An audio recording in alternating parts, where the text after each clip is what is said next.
Greeting and welcome, dear viewers, to a new episode of the Cultural Flavors. Ramadan edition. I'm your host, Dr. Mohammed Al-Qattan.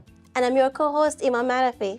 So, Iman, a lot of people insist to fast even though they have a chronic diseases. Yes. What's your advices to those people? Well, listen to your doctor. First of all, before the holy month of Ramadan, go have talk to your doctor.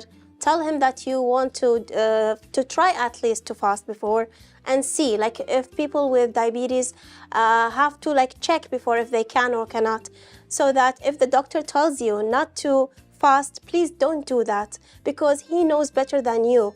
He worries about your health. And we actually care about you, dear viewers. This is something very important for us, and this is why you have to be really careful about yourself or other beloved one. So, Iman, which country are we talking about today? Today, our country, we are always distinguished with our guests. Agree. Today, our country is from Lebanon. Nice. Yes, I love Lebanon, and I've been there before. I've been there too. Yes. It's really nice. Yes. Yes. And this person is very valuable. Like he works in the IOM, which is the International Organization for Migrants. And we will be having such a good talk. Absolutely. So we're going to talk about Lebanon, specific the holy month of Ramadan. So, dear viewers, let's go watch this report and we will be back. Stay tuned.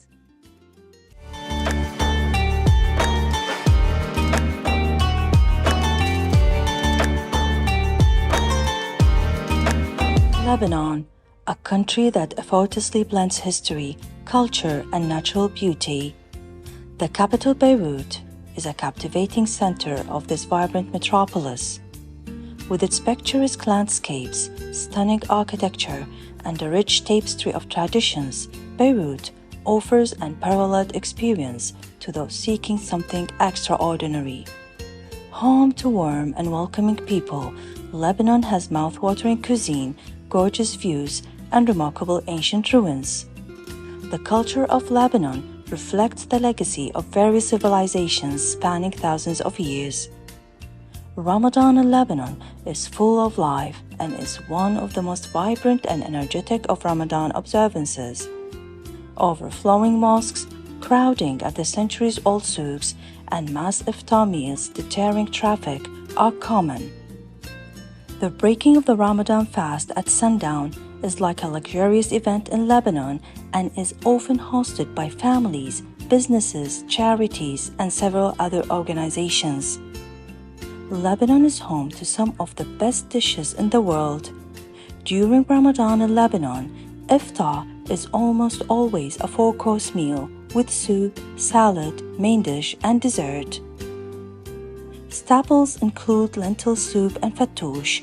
Arabic sweets like baklava and jalab is the famous Ramadan drink, prepared from grape, molasses, and rosewater, garnished with peanuts and served cold. Cooking iftar also brings family members together each day over family and loved ones' conversations.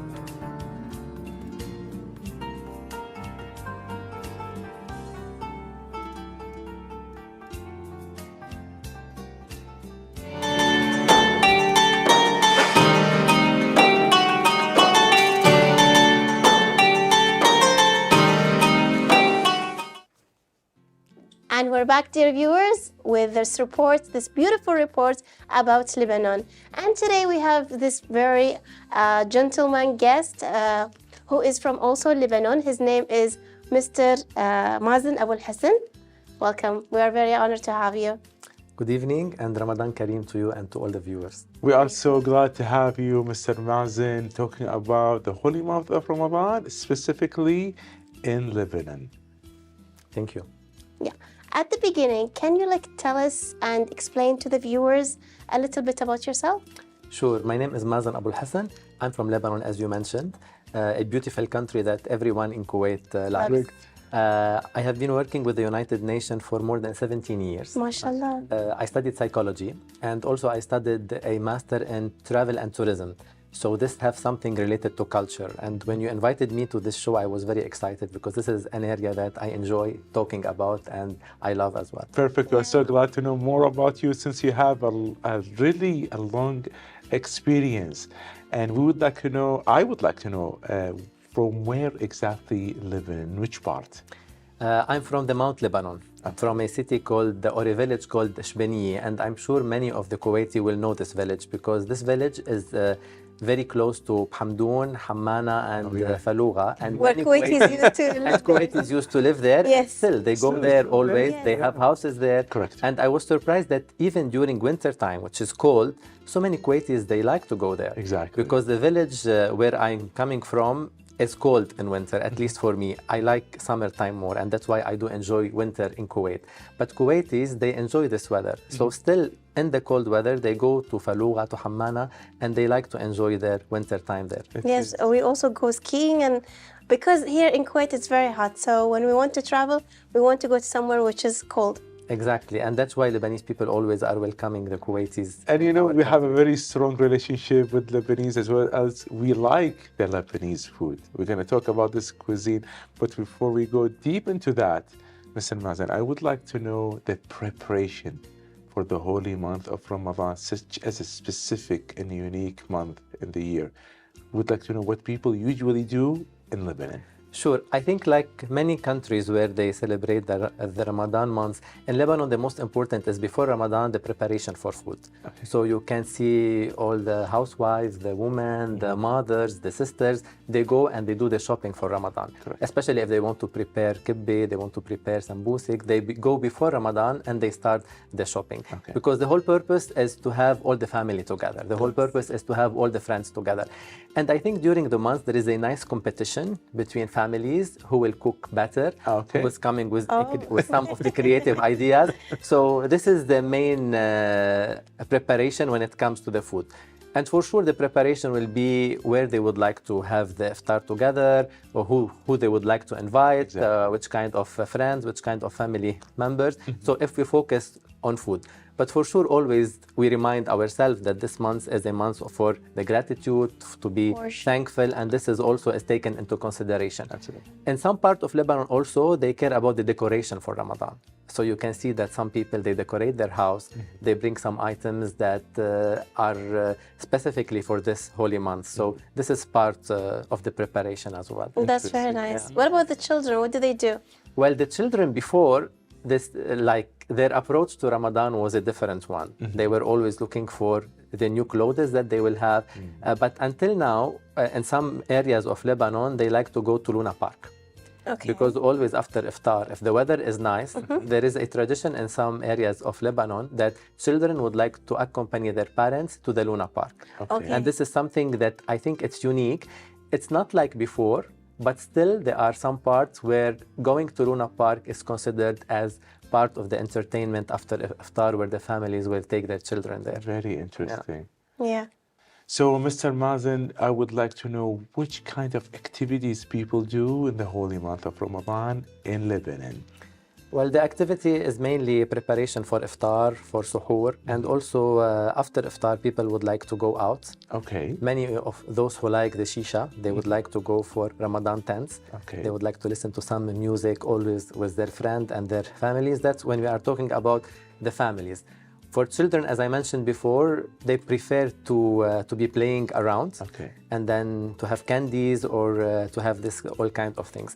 And some nice activities that they do, there are some of the Sufi music that can be played, or some of the music that is mainly specific to Ramadan. Okay. We have some singers, like for example, they bring Kulthum. They would like to sing these songs that are of a certain Live? live. Yes. Nice. So after dinner, after iftar, when everyone has finished this, they would like to go to such kind of concerts. But again, it depends from family to family what are their priorities. But Yes. the majority prefer to be together in the family and to enjoy time together. Yes, you're It's very interesting that people would like to go outside. Yes, yes. Eating outside. Yes, it's part of the culture. Generally, for the first 10 days, people prefer to cook at home. Okay. But after the 10th day, I think People get tired. are so tired. Like they get, okay, now we invited whomever we want to invite. we used Let's to- start to go outside. And we're used to the food. Now it's our turn to go visit people. Absolutely, yeah, Yeah, yeah. this is Yeah. very interesting. Okay, so regarding we're talking about food, what are the preparations for the food? What kind of food you serve in the holy month of Ramadan? Well, the must-have is fattoush and lentil soup. This is the that's most healthy. important. Like this is, you start your to break the fast by fattoush and by lentil soup. Okay. And there is a lot of competition who prepare the better or Fattoush. the best lentil soup because the lentil there are so many ways to do it. Some people put a lot of butter, some people prepare it with the red lentil, some people prepare it with the brown lentil. So this is as a starter. In addition to that, you have what they would like to drink. We have the jallab. I'm not sure if jallab is something that Kuwaiti also drink or no. Jallab is made. I haven't tried it Okay. actually. Jallab is made of molasses Okay. and it's made of rose water. So this is something that Oh, they should be drink. delicious. Yes, and also they put some pine seed in it. So if they want to make it more complicated Okay. or more sophisticated, in some area they drink Amar ad-Din. So this is also something that people like, although that it's too sweet. Yes. It's not I was something. going to say that, It's yeah. not something that I would prefer to drink. I Yeah. would prefer the jallab, but these are also some of the things that they have. When it comes to the real food, I think the majority of the cuisine, the Lebanese cuisine, is served also during Ramadan. So some people will go for mloukhiyeh, some people will go for mughrabiyyeh, rice and meat, rice and chicken. These are always important and should be on the table. And for sure, the kibbeh, the sambusik that they The prepare appetizers. before. Exactly. But here I would like to highlight that the Lebanese cuisine is very healthy. Yes, you're right. So even during the month of Ramadan, people eat healthy, although that they like to have the meat or the heavy food or the fatty food, but still the cuisine is based on the meza and it's based on a variety of healthy Yeah, dishes because as you well. also cook with olive oil. Exactly. For us, olive oil is mandatory. It's very important. Yeah. And here I recall, like my grandmother, God bless her soul, for her, cooking with olive oil and with minced meat is a must. If you are cooking with other kind of vegetable oils, for her, it's not any kind of food. Like if you need to eat, you need to have the olive oil in the food. Yeah, that's Interesting. nice, yeah. This is very interesting. And this is really good advice that our dear viewers could follow is using olive oil. And it's very healthy. This is Yes. very Yeah, it is. healthy. You are right. So talking about food, Mr. Mazen, it's in every episode, my colleague Iman prepare a dish for us. So let's see. And we can eat the dish or not? Absolutely. Yeah, of course you can try it. And Yeah. you're going to have the chance to rate her dish. So it's going to be interesting. So what she's preparing for us Let's see what she has for us. Well, today is very simple. It's loaded nachos. Okay. You could eat it like after iftar, or you can eat it for suhoor. Okay, as it's a well. snack, you mean? We could It's have a it? snack, Okay. yeah, it could be. You know, sometimes actually we crave for eating breakfast for futur, Correct. or sometimes for something that we don't usually eat for the holy month of Ramadan. Correct. So it could be this, yani. Okay. But Iman, I'm seeing something brown there. What's that? This one? Yeah. This is the minced meat. So you will put minced meat and nachos? Yes. That's interesting. Yes. Like So for it's- me, nachos is mainly chips and Carbs. yeah, No, and a but- little bit of cheese, but Yeah. with Yeah. meat. It's with protein now. Okay. You could add also kidney beans with it. Okay. So, but I don't know, like people have some prefer, others they don't prefer. So it's up to their likings. So what we have today here is already ready-made the nachos. We have minced meat. We have the cheddar cheese. I know cheddar cheese is yellow, but they add colors to it. This is without added colors. And we have sour cream, tomato, and cut diced onion. And we have the spices. I will tell you what spices for the loaded for the cheese itself, and for the minced meat what to put. Like we have separate things to do. But before that, let's go for a short break. Then we will come back.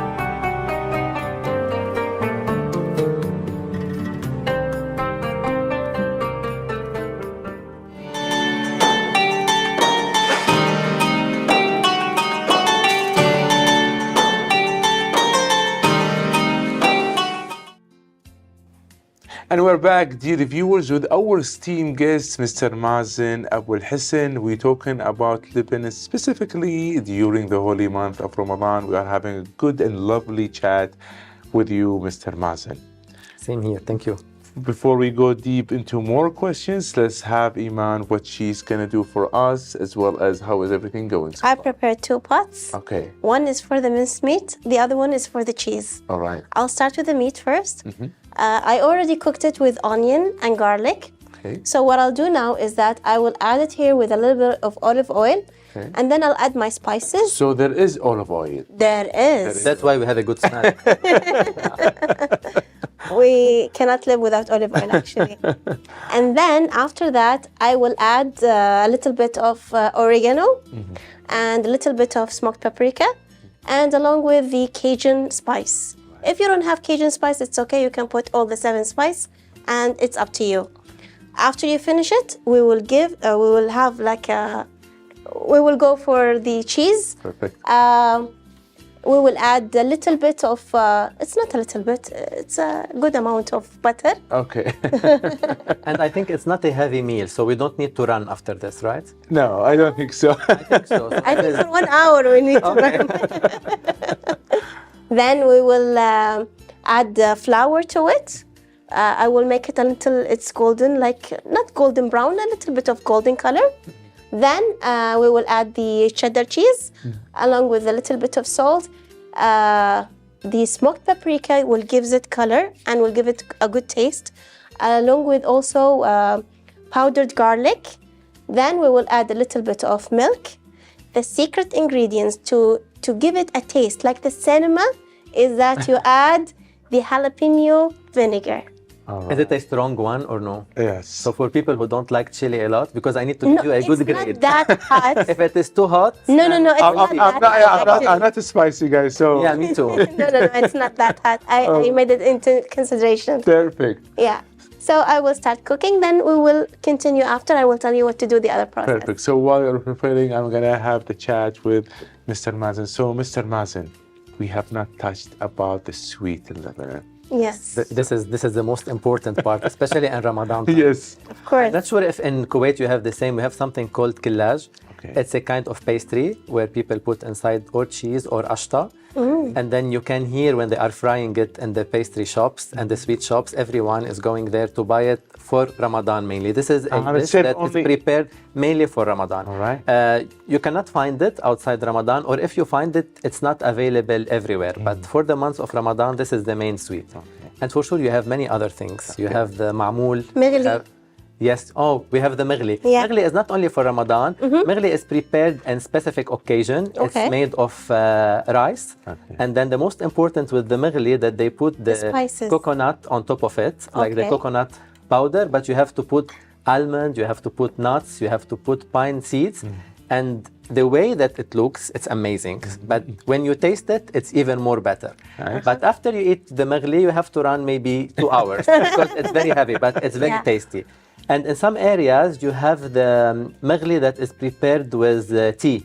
So instead of putting the rice, you put the same kind of pepper, and then the smell of it is amazing, especially in winter time. In summertime, maghli is not something that people eat, but in winter, it's something that is It very gives recommended. warmth. Absolutely, it is Yes. recommended.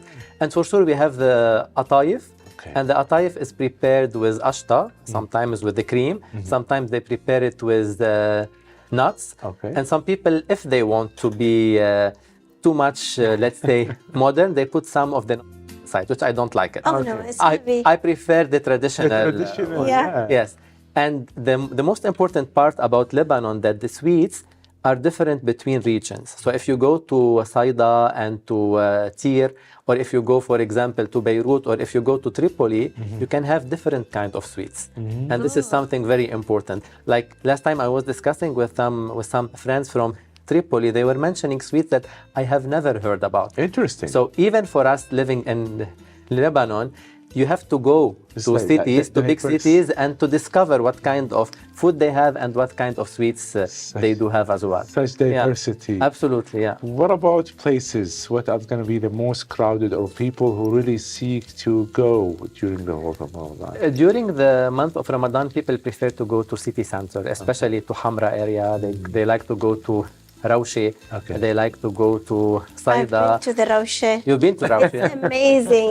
especially You if want to spend the whole day sitting next to it and drinking watching. coffee. Especially if you are going there during the sunset or during the nice weather. Correct. You can sit in the have nice restaurant. restaurants. Or even if you are not sitting at the restaurant, if you sit at the Corniche, Correct. or if you walk at the Corniche, it's a very nice place, good. especially during Ramadan time. Exactly. It Yeah. is. So I could hear the meat. Yes. And I can smell the good smell as well. Perfect. Yeah. Hope you enjoy it later. What about the Eid? What do you do? What preparations do you have for the holy month?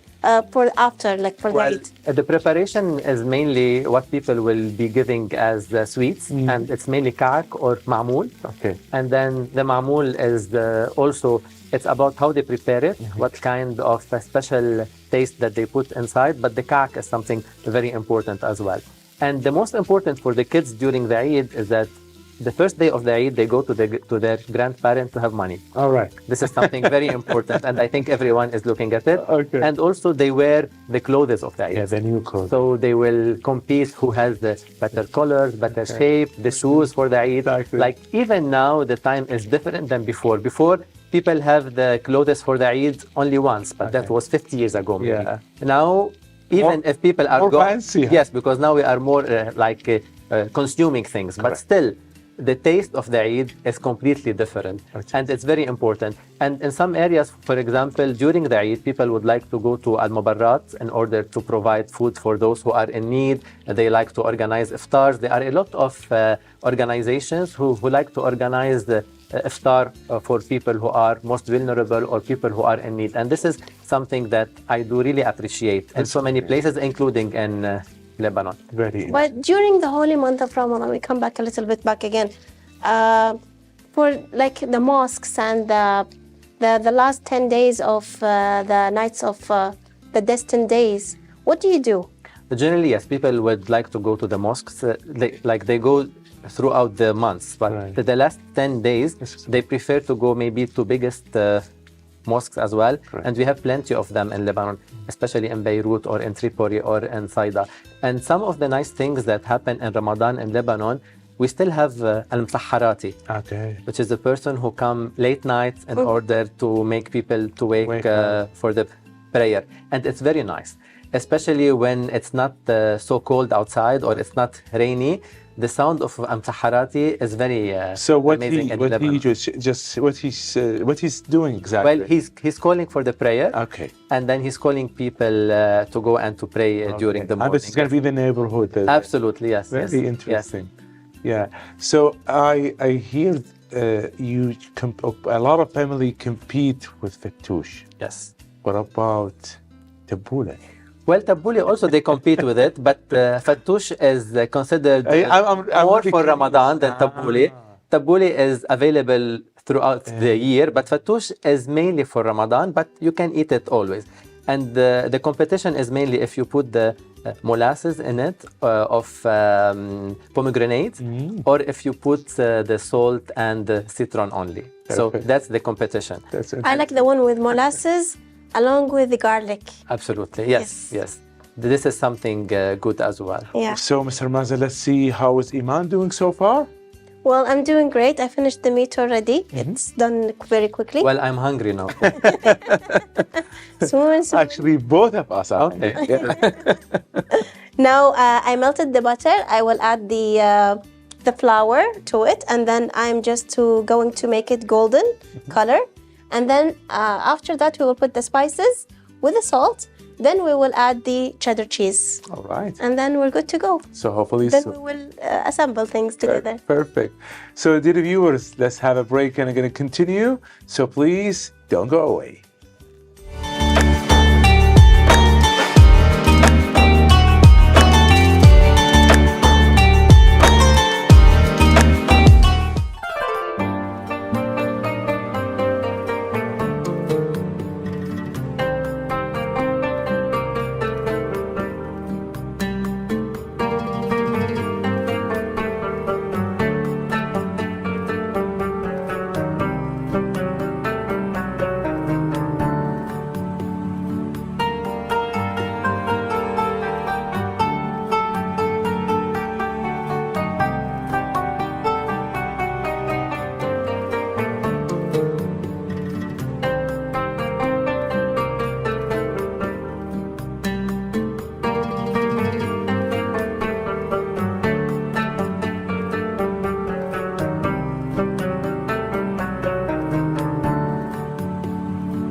And we're back, dear viewers, and now it's time to add the cheese and waiting for it to melt.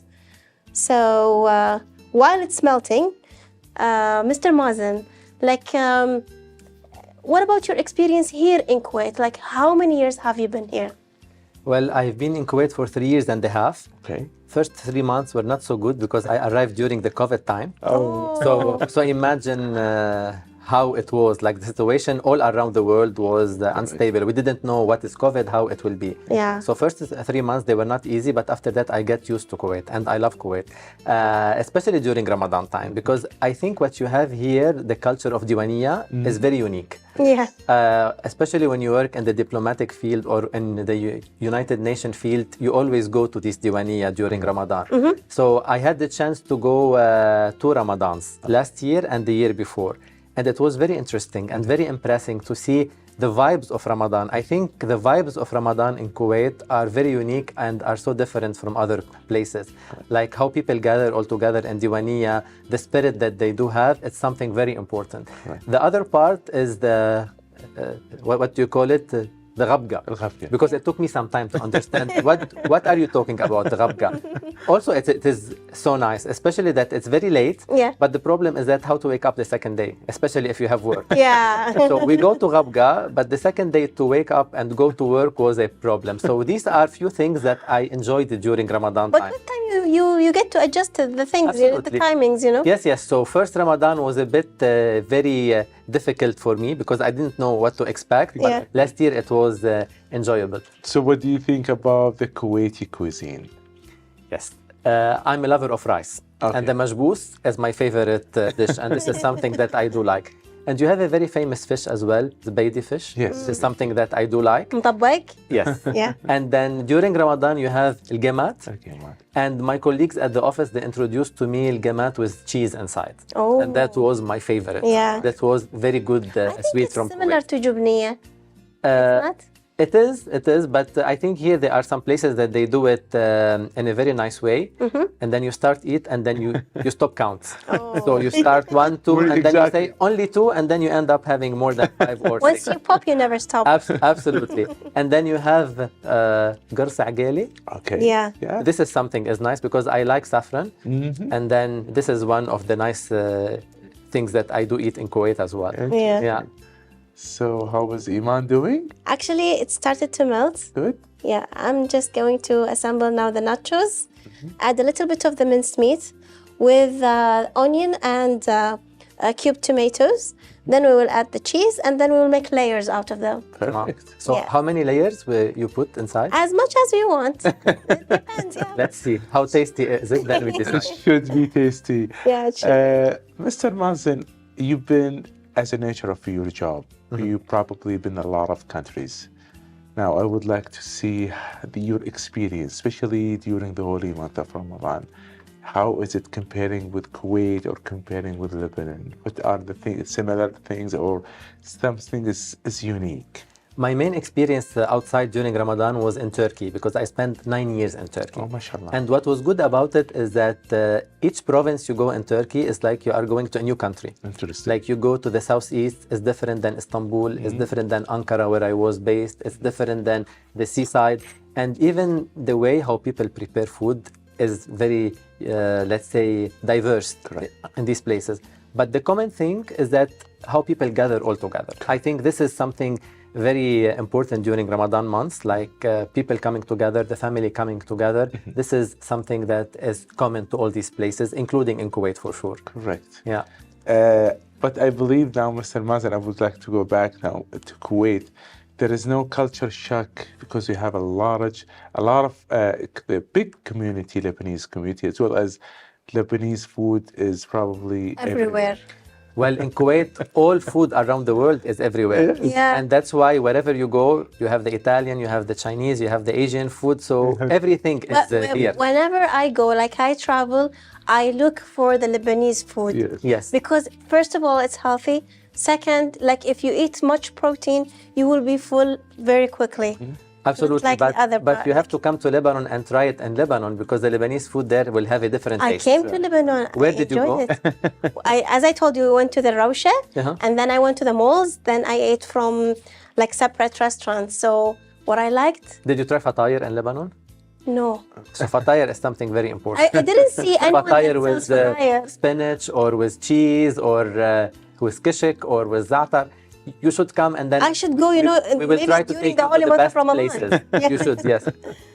This is very interesting. Yeah. I would like to know the nature of your your job, work. Mr. Mazen. Sure. Here I'm the representative of the United Nations Migration Agency. Basically, we work on two sides. First of all, we try to support migrant, displaced people, those who are in need of support during conflict or during natural disasters around the world. And second part of our work, which is like 30%, we provide technical advice and policy advice on anything related to migration governance. Why we are in Kuwait? We have been in Kuwait for 30 years. This year, 2024, we are celebrating 30 years of partnership with the government of Kuwait, and we're looking forward to more years of this partnership. Kuwait has been a very important humanitarian partner for us. Like for the last 15 years, Kuwait have donated more than 70 million US dollar to our operation around the world. The recent one was last year during the earthquake in Turkey and Syria, but their contribution was in so many countries. They provided support in Afghanistan, in Pakistan, in Yemen, in Syria, in Lebanon, in Turkey, in Ukraine as well. And this support is very crucial for us because now we are talking about the holy months of Ramadan and the importance of the family coming together and the importance of food.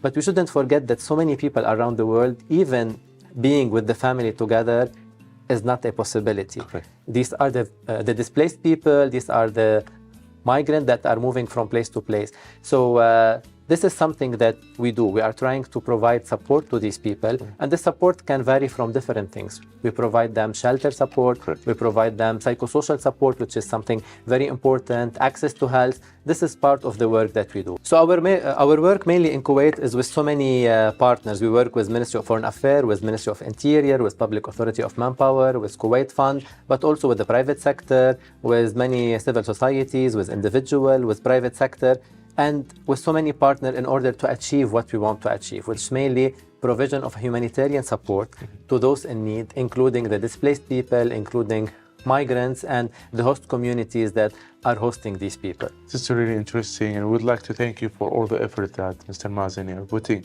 And we would like, so the reviewers, to thank Allah for the gift that we are together. We live in a safe country, and this is something that we have to appreciate it. And here, allow me also to thank the Kuwaiti people, because the humanitarian work and part of the work that we are doing is part of their nature. Correct. Like this is something very natural that they do. And we saw this last year during the earthquake in Turkey and Syria. More than 70% of the fund that we receive were from collection from people when they did a marathon to get the fund, and within 24 hours they were able to raise a big amount of money that went to the people who are in need and the most vulnerable one. This is really interesting. This is actually, Mr. Mazen, something that we've been doing this in the past, that we help. We love to help other people, and we're going to continue helping other people as much as we could.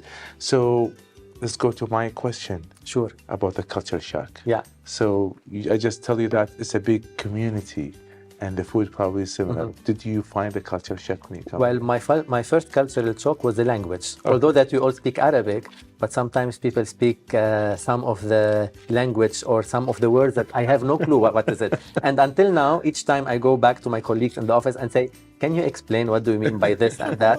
Because sometimes we are talking about the same thing, but it's completely different. But I hope like they don't trick you and tell you something that doesn't mean what it means. And that's why I ask more than one person. So Oh yeah, do you have any example? خلي يولي. For example, Khali Wali, for me, it took some time for me to understand what does it mean. But you get it. Yes, Finally. For sure, I got it. But also the cultural shock is not only for me as Lebanese in Kuwait, but for colleagues who are Kuwaiti and me Lebanese. Like when I say things for them, what are you talking about? Okay. So we need always to find these things. But we have a lot of similarities. Absolutely. We have a lot of similarities in the tradition. And because the Kuwaiti go always to Lebanon. So for me, it's not I'm coming to a country where I don't know the people who live there. We are getting used to them since long time. But there are also some cultural nice things that happen in Kuwait. One of my best experience was last year there was an event. It's called Sidrat al-Lu'lu', which is the history of Kuwait. And it was an amazing one. It was with Suad We Abdallah. translated that. Oh, really? Yes, here in the Ministry of Information. It was very beautiful show. Like we were invited by the Ministry of Information and the Ministry of Culture, and I think it was one of the best events that I attended so far in Kuwait. Yeah, and for sure all the events that happened in Sheikh Jaber Al Sabah Center and some of the events at Dar Al Islamiyya Lil Athar, also these are very interesting events. So culturally speaking, I don't think there is a shock, but it's more an enrichment. Correct. Yeah. So I believe it's almost the time for serving the food. Yep, We are ready. Perfect. we are ready. So dear viewers, let's have a break and we're going to continue. So please don't go away.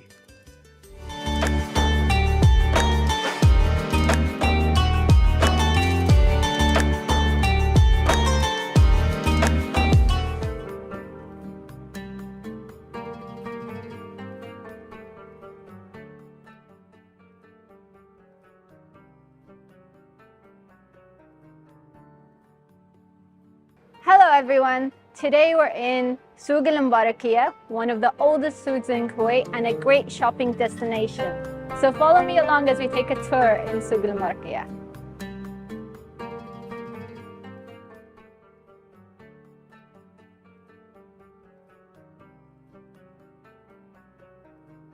So today we're in a thobe shop, and you can see this is the traditional thobe worn by old ladies, and you can see all the intricate designs that blend in the Kuwaiti culture and Arabic modesty heritage.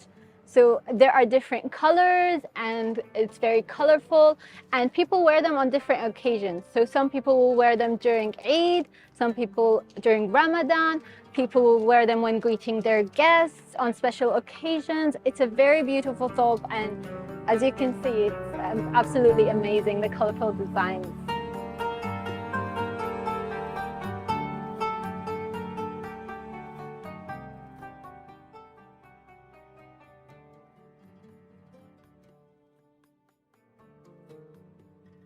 Now we're at a bisht store. So a bisht is a traditional gown usually worn by men in celebratory occasions, such as Eid, family gatherings, and greetings. They're worn over a dishdasha, and as you can see, the gold embroidery in it.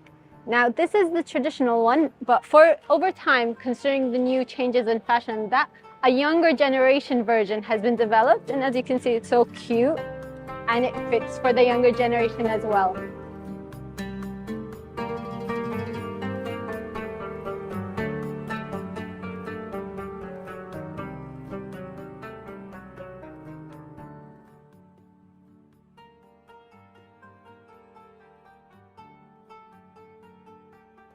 So of course we can't forget about our little ones, our little princes and queens who celebrate Gergean, which happens in the middle of Ramadan. That is their highlight. They put on these amazing colorful dresses with all these intricate designs. And the most amazing thing about Mbarakiyah is you can find a variety of these costumes. You will find them at different prices, so you will find whatever suits you.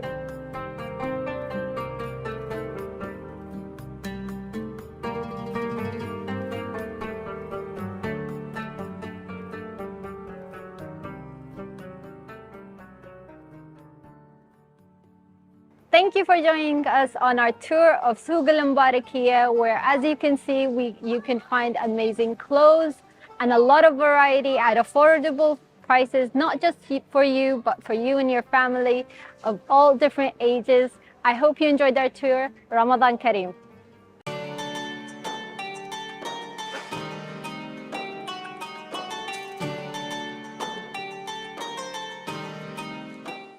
And we're back, dear viewers, and you could see the final look of our dish today. The nachos looks really delicious. We would like to thank you, Iman. You're very welcome. And could you tell us more before Mr. Mazen? We are really hungry and really we are looking forward to try it. Yeah, But and this one only for me, or I can share?